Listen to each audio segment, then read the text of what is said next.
So it's been a full year since I've been using the Galaxy S10 Plus.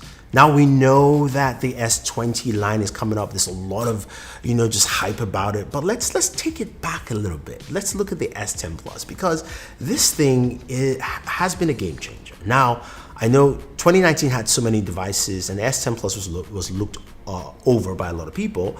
And I have to say, coming back to 2020, beginning of this year, this is a prime device to pick up.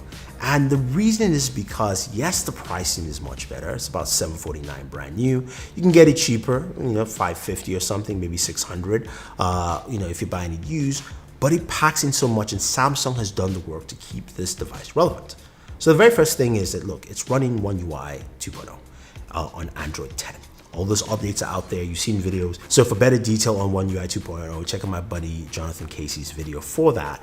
But it runs really smooth, and you can see it's running Android 10.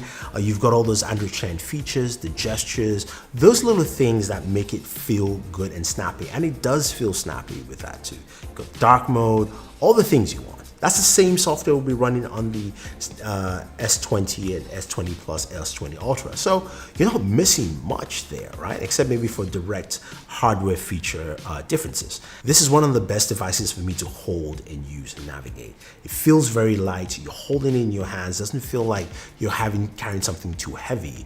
And it's very easy to just kind of swipe through, move around. You've got big hands like me. You're gonna love that 6.4-inch display. And boy, does that display look vibrant. Sharp, it's really good. I think only the Note 10 display to me beats out the display that Samsung has to offer right here. Now, you're going, what did you use this device day to day? What was my use case scenario? And the first thing I'll say is gaming, right? I do a lot of gaming videos. I'm a gamer. It's powered by the Snapdragon 855, which is no slouch. And yes, we know the S20 will have the Snapdragon 865 processor, which has a much better performance, but 855 does the job quite well. Handling any of the games, whether it was PUBG playing on there or playing, Call of Duty, mobile, which everybody loves to play, this thing does a really good job. But it's also the flexibility of gaming I do like with this device. One of my very favorite controllers last year was, and still is, the Razer Jungle Cat, waiting for that Kishi to come out. And the Jungle Card is so versatile because it does come with a case for the S10 Plus.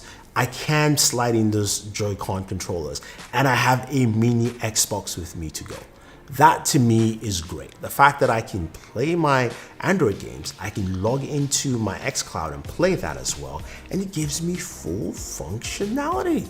I mean, that's awesome. So the funny thing that most people don't know is that it's been my de facto gaming smartphone for last year. Yes, I love the ROG phone, and that was cool, but just having that ability with it to me had been so easy and so good that this had been my de facto. Anytime I've done a video about xCloud, I use my Galaxy S10 Plus, right? That for me has just been the main thing. So that aspect works really well. The other thing too is it's got a headphone jack. And that's something that literally only LG has kept. Even Samsung has walked away from it. So you want a Samsung phone that has a headphone jack, this is the one phone that has it. Plus it has an SD card slot too. So you've got that as with added storage. So, when I'm testing out these brand new headphones from AI, which I might do a video for, I might do something as a roundup. Really good headphones, but you need something to drive it. 32-bit audio through the headphone jack. It's rare. I mean, it's dime a dozen, and this is one of the few devices that are good. Not just the cheaper devices that have headphone jack, like of course the Pixel 3a, but a good device that actually can do a lot of things that has a headphone jack. I think it's just something to not walk away from. Now, photography is another thing that comes to mind. That's one of the things a lot of people use their smartphones for, because we don't buy cameras anymore or point and shoots for that kind of purpose. Photography has been good. I mean, the S10 Plus has still one of the best wide-angle cameras out there. Now, in other aspects, though, it's not going to compare to, say, the iPhone 11 Pro Max, which in terms of video does really, really well. Trust me, the S10 Plus is no slouch. You've got steady shot, which I love to use, works out really well. But but its low light photography is not as good as some of those guys. And I would admit with you too, it's gotten a little bit better. The scene detection has gotten better, but it's not the same. And maybe that's where the S20 line comes up and gives us something more. We do know the S20 Plus will have a bigger display of 6.7 inches. We'll have a new camera setup with two 12 megapixel sensors, the main sensor 12 megapixels, but with a bigger micron size, while the telephoto will be 64 megapixels. Now, if you move over to the Ultra, the big boy, that has the 108 megapixel main sensor, which would be insane, plus a 48 megapixel telescopic lens and giving you up to 100x zoom. I mean, that's like nuts, absolutely nuts. So those kind of things make this device feel a little different, right? And going, S20 might give us a lot more, but look back. Let's look at some of the images that the S10 Plus actually can give. And it does a really good job. And that's the thing you have to look at. You got to look at the images, look at what they produce, and you go like, you know what? It's good for me. It works well.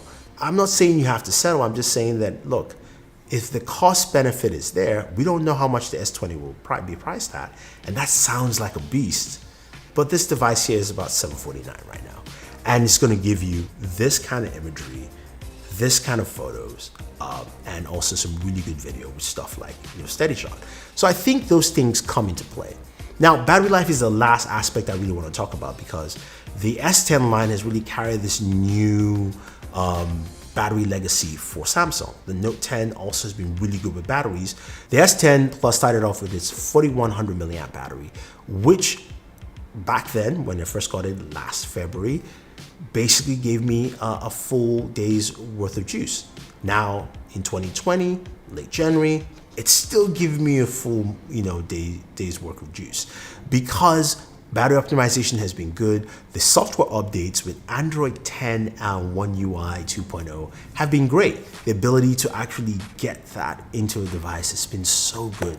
Makes so much more sense, and it feels really fresh. Trust me, navigating through this thing is really good. Plus, you've got all those little additives where you've got reverse wireless charging. It's built into it. You can recharge your Galaxy Buds, whatever device you want to recharge. It might take a little bit of time, but it packs all the things you're looking for. There's a lot to say about the S10 Plus. I really like it. I think it's something you can pick up right now. I mean, there's some things that I don't like. I don't like the fact, and again, this is probably for all smartphones last year, you get a lot of micro scratches on Gorilla Glass 6. So that's more of a Gorilla Glass 6 thing. And I also wish that, the photography was much better, especially in low light. But I think overall though, if you're thinking, do I want to spend much more money on that S20 Ultra or even the S20 Plus? Again, we don't know how much. Or do I just save some, get myself either a brand new S10 Plus or use S10 Plus? I think getting the used S10 Plus makes a lot of sense. I don't see anything wrong with it. I don't think you have to spend too much. I think Samsung has delivered something that has lasted more than a year and a couple more years to come that you will go, I like my phone. I think it's really solid.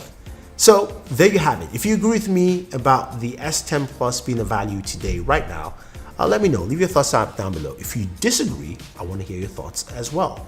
Thank you very much, guys. Don't forget to like, share, subscribe, and always enjoy your entertainment.